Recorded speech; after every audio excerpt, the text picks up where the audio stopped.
ایک بزرگ تھے، وہ سفر میں کہیں جا رہے تھے، ایک مجوسی ان کے ساتھ ہو گیا۔ مجوسی کہتے ہیں آتش پرست کو، آگ کے پوجنے والے کو۔ یہ آگ کو پوجنے والا اور وہ خدا کو پوجنے والے، خدا کی عبادت کرنے والے، جب بھی کہیں سفر پر پڑاؤ ہوتا تو یہ بزرگ تو اللہ کی یاد میں لگ جاتے، نماز پڑھتے، تسبیحات پڑھتے اور و وظائف کرتے، اور وہ شخص آگ جلاتا اور آگ کے سامنے ڈنڈوت کیا کرتا، آگ کی عبادت کیا کرتا۔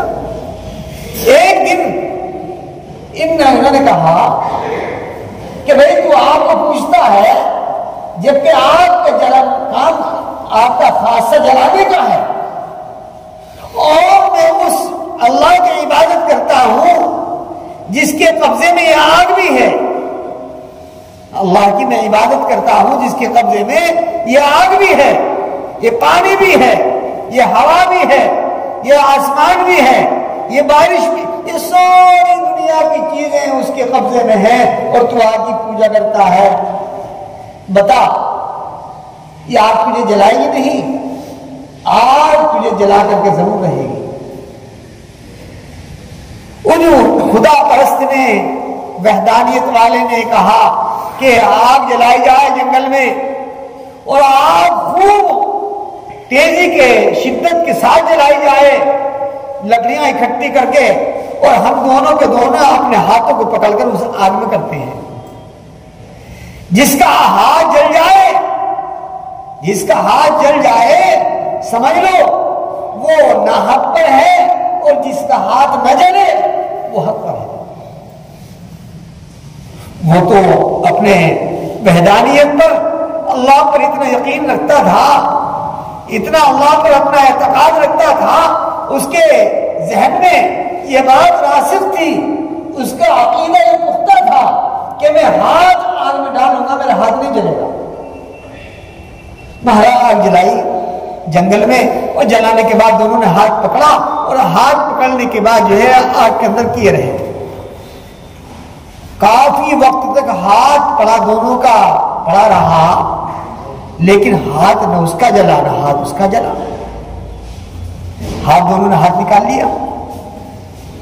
اب یہ جو بزرگ تھے یہ کہنے لگے اے اللہ تیرا عجیب معاملہ ہے کہ میں نے تو یہ وعدہ کیا تھا اس شخص سے، اور یہ کہا تھا کہ آگ نہیں جلا، آگ تیرا ہاتھ جلا سکتی ہے، لیکن میرا ہاتھ اللہ نہیں جلائے گا، کیونکہ میں اللہ کو پوجنے والا ہوں، اور تو آگ کو پوجنے والا ہے۔ آگ کی خاصیت جلا دینا ہے۔ دونوں کا ہاتھ نہیں جلا۔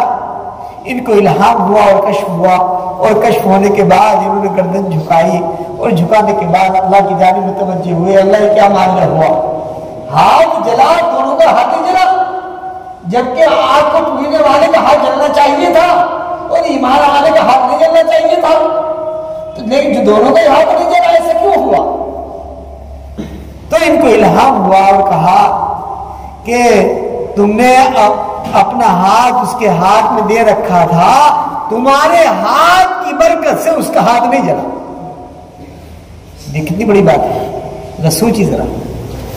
کیا کہا کہ تو اللہ کو میری عبادت کرنے والا ہے، میری پرستش کرنے والا ہے۔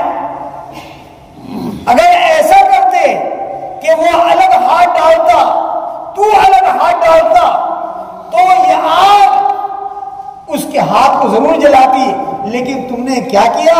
تم نے دونوں نے ایک ساتھ ہاتھ کو ڈالا، ہم نے تیرے ہاتھ کی برکت سے اس کے ہاتھ کو نہیں جلایا۔ یہ نسبت ہے اللہ والوں کی۔ ایک ہاتھ کی نسبت سے آگ نہیں جلا سکتی ہے۔ ہمارا تو معاملے ہے، اگر ذرا سی ہم ماچس کی تلی بھی جلائیں اور انگلی کرنے لگیں تو ہمارا ہاتھ جل جائے گا، کیونکہ ہمارا عقیدہ اتنا پختہ نہیں ہے، ہماری ایمان اتنا مضبوط نہیں ہے کہ ہم یہ کہیں کہ بھئی ہم اللہ کو ماننے والے، دیکھ ہمارا ہاتھ ہم کھولتے ہوئے پانی میں ڈالتے ہیں، کھولتے ہوئے آگ میں ڈالتے ہیں، یا آگ کے شعلے کے اندر جوالے کے اندر ڈالتے ہیں، شعلے جوالے کا ہمارا ہاتھ نہیں جلے گا، کیونکہ ہمارا ایمان کمزور ہے نا۔ ان کا ایمان اتنا مضبوط تھا، تو بات کا یقین رکھا، اپنے اندر یہ دل میں جمایا کہ اللہ تبارک و تعالیٰ کے ہاتھ میں اس آگ کے جلانے کی طاقت ہے، اس لیے اللہ تبارک و تعالیٰ نے اس واقعے کے ذریعے سے معلوم ہوا کہ ایک ایمان والے کی بدولت، ایک اللہ والے کی بدولت کیا اس کا ہاتھ نہیں جلا، جبکہ وہ آگ کو پینے والا تھا۔ تو قرآن پاک نے کہا اے ایمان والو تم اللہ سے ڈرو، اللہ سے تقوی اختیار کرو، اللہ سے خشیت اختیار کرو اور نیک لوگوں کے ساتھ اور سچوں کے ساتھ رہو، اللہ کے نیک بندوں کے ساتھ رہو۔ نیک بندے جو اللہ کے ہوتے ہیں آپ کو پتہ نہیں چلے گا، وہ اللہ کے برگزیدہ بندے ایسے ہوتے ہیں کہ اللہ سے ان کا ہر وقت تعلق ہوتا ہے، ربط ہوتا ہے۔ اللہ والوں کی صحبت اختیار کرنا، اللہ والوں سے محبت کا اظہار کرنا یہ بہت زیادہ ضروری ہے۔